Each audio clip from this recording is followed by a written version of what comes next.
So how does something as simple as the interest rate affect and, potentially wipe out so many investors? That's a really good question. So the thing with the interest rate is, yes, the interest rate is a really, really small thing, like an interest of 2%, 3%, 7%, 8% compared to a property price of 100% is a really, really small thing. It's interesting because I was once told by a property investor years ago, an actual mortgage broker as well, that I should never rate chase. That was interesting because what a lot of people who are investing today for the first time have never heard of is the simple fact that years ago, there were interest rates as high as 16%. So the interesting thing is when the interest rate was 16% compared to now where it's like going around 4s and 5%, where you can get mortgage products around 5-6%, people think they're in a kind of cataclysmic situation, but they don't realize that it's been a lot worse in the past. Now, obviously the powerful thing is when you have hindsight, when you have insight, when you have foresight, you can be in the best place to actually understand, okay, it's not as bad as I thought it was. Coming to the question, it's a powerful question, like how does something as small as the interest rate literally wipe out property investors? Well, this is how. Because most property investors aren't property investors. I know that sounds crazy, but that's the reality, that most property investors aren't actually property investors. So let's take an example, right?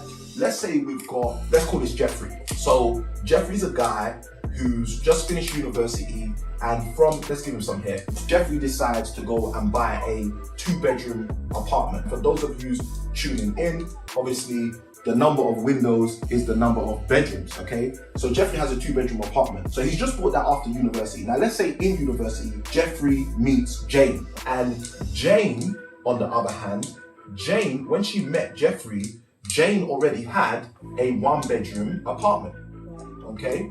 And let's say Jeffrey and Jane decide, because this happens for a lot of people, let's say Jeffrey and Jane decide they're gonna fall in love with each other, they're gonna get married, and then straight after getting married, what they're gonna do is they're gonna move in together. And let's say they decide they're gonna move into Jane's apartment so that they end up with the bigger apartment as a spare property. Now this language, spare property, comes up a lot with these Jeffreys and these Janes, okay? So Jeffrey and Jane, they now have a spare property, a 2-bedroom apartment, and what they go and do is rent it out. But before they do that, they say something really interesting. They say, we're property investors. All right, and that's the problem. The problem is Jeffrey and Jane are not property investors. Jeffrey and Jane are what we call accidental landlords, okay? And because they're accidental landlords, this is the reason why something as small as the interest rate can wipe out property investors, because most property investors are not property investors. Most property investors are accidental landlords.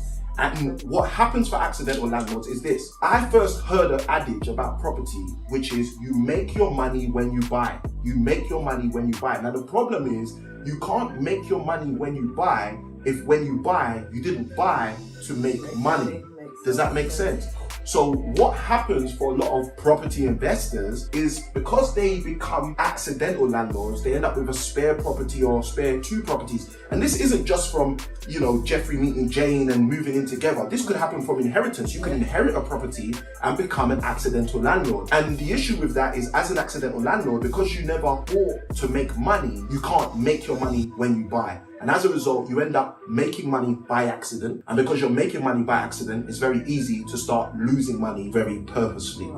So that's the reason why an investor can literally be wiped out by something as small as the interest rate. That's amazing. That's amazing. So all about how are you going to buy? When you begin, how do you buy? Do you buy to get money in the first place, or is it an accidental thing? I think one of the things that's interesting, and we can probably wrap up on this, is the simple fact that most people, they only make this mistake because the product are named something as simple as buy to let. So people think that you just have to buy to let. And they don't realize that there are so many other strategies that you can literally get into. There are so many things and so many different ways you can think about things where you can position yourself out of the box and make sure you make your money when you buy. I love that. Awesome. So we'll see you on another video.